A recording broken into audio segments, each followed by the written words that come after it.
ప్రతిపక్షంగా ఉన్నారు కాబట్టి బహుశా వారికి ప్రైజ్ చేయాలన్న ఒక ఆలోచన ఉంటే చేసుకోండి, మాకు అబ్జెక్షన్ లేదు. మీరు కాంగ్రెస్ పార్టీతోటి ఈరోజు అలయన్స్లో ఉన్నారు కాబట్టి మీకు వాళ్ళు టికెట్ ఇచ్చినానో ఎమ్మెల్సీ టికెట్ ఇచ్చినానో మీకు ఉన్నటువంటి బంధుత్వాలలో మీరు ఏ రకంగా వారిని అప్రిషియేట్ చేసినా ప్రైజ్ చేసినా మాకు బాధ లేదు. కానీ సత్యదూరమైనటువంటి అంశాలు మరి కేంద్రం అంశంలో అధ్యక్ష వారు చెప్తున్న మాట మీరు బయటగా వస్తు వినట్టున్నది. తెలంగాణ ప్రయోజనాలకు సంబంధించి రాష్ట్రాల కూటమైన కేంద్రం ఏమి ఇవ్వాలి, ఇచ్చే బాధ్యత ఏందని చెప్తా ఉన్నారు.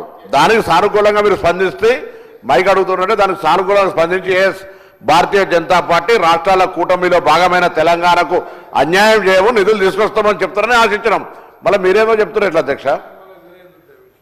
అదే విషయం చెప్తా ఉన్నాను. మంత్రి గారు మీరు పూర్తిగా విన్న తర్వాత లేస్తే బాగుంటుంది. నేను అదే చెప్తా ఉన్నాను. గతంలో కాంగ్రెస్ పార్టీ కూడా అధికారంలో ఉండే అధ్యక్ష. కాంగ్రెస్ పార్టీ అధికారంలో ఉన్నప్పుడు కూడా ఈ ట్యాక్స్ డెవల్యూషన్స్ అప్పుడు ఎంత ఉన్న అధ్యక్ష 48% రాష్ట్రాలకు ఇచ్చేది అధ్యక్ష. నరేంద్ర మోడీ గారు ప్రధానమంత్రి అయినాక 48% 52% చేశారు అధ్యక్ష. ఇంకా 4% ట్యాక్సులు అధికంగానే మీకు రాష్ట్రానికి వస్తున్నాయి అధ్యక్ష. అన్ని రకాలుగా ఈరోజు గతంలో వచ్చేటువంటి ట్యాక్స్ డెవల్యూషన్స్ 48% 52% చేసి ఈ రాష్ట్రాలకు 52% తెలుసుకోండి. మీరు కావాలంటే నేను ఆన్ రికార్డ్ చెప్తా ఉన్నాను. 48% ఆన్ రికార్డ్ చెప్తా ఉన్నాను. 48% 52% చేశారు. మీరు అందుకే మేము ఏమంటే కరెక్షన్ చేసుకోండి. ఈరోజు రాష్ట్రానికి 52% ట్యాక్స్ డెవల్యూషన్స్ ఇవ్వడమే కాకుండా ఈరోజు కేంద్ర ప్రభుత్వం అదొకటే కాకుండా మీరు రైల్వే అన్నారు. నేను చెప్తా నేను మాట్లాడండి. నేను వినండి. సో ఈరోజు ఏదన్నా ఇష్యూ ఉంటే మీరు దాన్ని క్లారిఫికేషన్ చేసుకోండి. నేను చెప్తా ఉన్నాను ఆన్ రికార్డ్.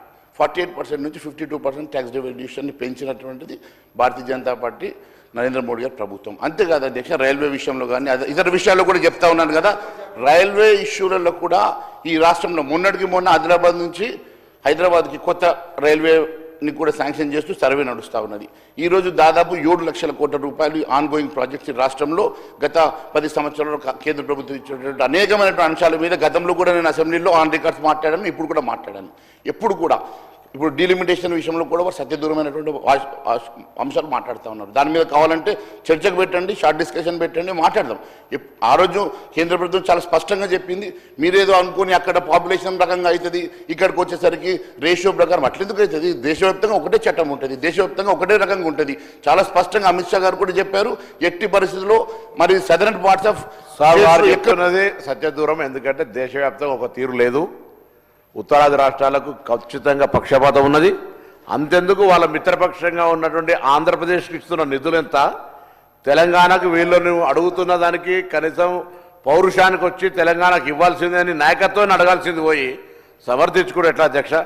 మీకు కూడా ప్రత్యక్షంగా పత్రికల్లో చూస్తూ ఉన్నారు, వాస్తవాలు చూస్తూ ఉన్నారు. ఆంధ్రప్రదేశ్లో ఆ ప్రభుత్వం లేకపోతే కేంద్ర ప్రభుత్వం ఉండదు కావచ్చు అని ఏమడుగుతే అది ఇస్తూ ఉన్నారు. ఇక్కడ అడుగుతూ ఉన్నాం. గౌరవ ముఖ్యమంత్రి గారు మంత్రులు అనేక సందర్భాల మంత్రులను కలుస్తూ ఉన్నారు. మేము ఎవరి జేబుల నుంచో ఏమని అడుగుతున్నాము. ఉత్తరాదికి వివక్ష తప్పకుండా. ఉత్తరాది ఎన్నికలు ఉన్న రాష్ట్రాల్లో ఏ విధంగా కార్యక్రమాలు జరుగుతున్నాయి. ఒక రైలు ఇచ్చి మేము బాగా రైలు ఇచ్చినాం అంటే అరే రైలు కాదు, తెలంగాణకి ఇలా తప్పకుండా అవసరం ఉన్నది. తెలంగాణకు అభివృద్ధికి నిధులు కావాల్సిన అవసరం ఉన్నది. గ్రామీణ ప్రాంతాల అభివృద్ధికి సంబంధించినటువంటి అవసరం ఉన్నది.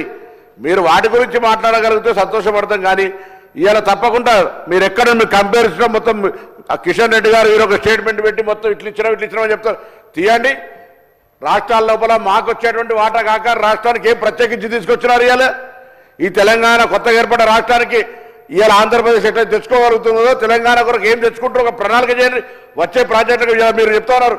నేను చెప్పిన కరీంనగర్ టు మంచిర్యాల దాకా మాకు బస్సు ట్రైన్ రూట్ లేదు. 8 ఏళ్ళ రహదారి మార్చండి. మూసికి పైసలు ఇవ్వండి, తిరుమలకు పైసలు ఇవ్వండి, తీసుకొచ్చే ప్రయత్నం చేయండి. వాటి గురించి ఆలోచన ఏమని చెప్పి కోరుతూ ఉంటుంటే మళ్ళీ రాష్ట్రానికి ఏం జరుగుతులేదు. 42 నుంచి డివాల్యుయేషన్ 52% పెరిగింది. దేశమంతా పెరిగింది, మాకు కూడా పెరిగింది. ఎవరన్నా దయాదక్షిణ్యమా అధ్యక్ష? అందుకు వాటి కొరకు తెలంగాణ నేను వేరే ఉత్తరాది రాష్ట్రాల్లో జరుగుతున్న అన్యాయం అనేది ప్రస్ఫుటంగా వివక్షపూరితంగా కనబడుతుంది.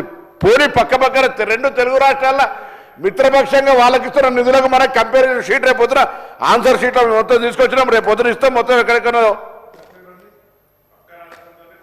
కన్క్లూడ్ చేయండి మహేశ్వర్ రెడ్డి గారు. అధ్యక్ష, మంత్రి గారు సభలో ఇట్లా మిస్లీడ్ చేసి అబద్ధాలు మాట్లాడడం కరెక్ట్ కాదు అధ్యక్ష. నేను మంత్రి గారు ఈరోజు ఒక విషయం నేను తెలియజేస్తా ఉన్నాను. ఆంధ్రప్రదేశ్ రాష్ట్రానికి తెలంగాణ రాష్ట్రానికి ఎక్కడ నిధులు ఇవ్వడం అనే అంశం ఎక్కడ కూడా సార్ 15,000 కోట్ల రూపాయలు గతసారి ఇచ్చినప్పుడే మీరు మాట్లాడితే అది అప్పుగా ఇచ్చినారు 15,000 కోట్ల రూపాయలు. కానీ ఈ రాష్ట్రం ఇలా 1,42,000 కోట్ల అప్పు తీసుకొచ్చినా కూడా కేంద్ర ప్రభుత్వ సహకారం లేకుండా అప్పు వచ్చింది అధ్యక్ష. ఈరోజు మీరు తెలుసుకోవాల్సిన అంశం ఏంటంటే మీరు రైల్వే ఇక్కడ రావాలి అక్కడ రావాలి, మరి మీరు కూడా 50 సంవత్సరాల అధికారం ఉన్నారు కదా కేంద్ర ప్రభుత్వంలో, మరి అప్పుడు మీరు ఎందుకు చేసుకోలేదు? ఈరోజు 10 సంవత్సరాలలోనే ఈరోజు భారతీయ జనతా పార్టీ నరేంద్ర మోడీ గారు ఎన్నో అభివృద్ధి కార్యక్రమాలతో పాటు ఈరోజు దాదాపు లక్షల కోట్ల రూపాయల ఈరోజు అభివృద్ధి కార్యక్రమాలు ఈ రాష్ట్రంలో జరుగుతున్నాయంటే ఈరోజు భారతీయ జనతా పార్టీ ఇచ్చినటువంటి నిధుల వల్లనే కదా. ఈరోజు ఎక్కడ వివక్ష ఉన్నది? మరి దానికోసం ఒక షార్ట్ డిస్కషన్ పెట్టమండి మంత్రి గారిని, మేము మాట్లాడడానికి సిద్ధంగా ఉన్నాం. ఏ అంశం మీద మీరు షార్ట్ డిస్కషన్ పెడతారో పెట్టండి, ఖచ్చితంగా మేము దాని మీద షార్ట్ డిస్కషన్కి సిద్ధంగా ఉన్నాం. ఈ రకంగా సత్యదూరమైన మాటలు, అబద్ధ మాటలు సభను మిస్లీడ్ చేసేటువంటి మంచి పద్ధతి కాదని తెలియజేస్తా ఉన్నాను అధ్యక్ష.